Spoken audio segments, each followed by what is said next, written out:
Buongiorno, oggi come consorzio di bonifica ci ritroviamo a Bovolenta in località Brusadure.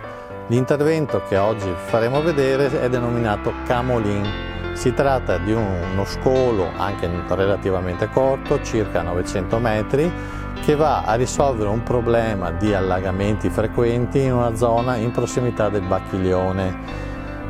Si trattava di uno scolo privato abbastanza piccolo che adesso è stato acquisito al demanio del consorzio, il demanio delle acque, è stato scavato, allargato e rifatto i manufatti che erano presenti, in particolare delle tombinature, degli attraversamenti stradali, degli accessi carrai e tratti anche in campagna.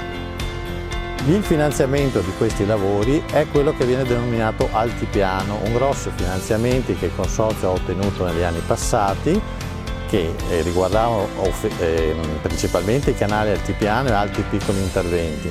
Questo intervento va a chiudere quel tipo di finanziamento e va a risolvere un problema che avevamo verificato che era frequente in questa zona di Bovolenta.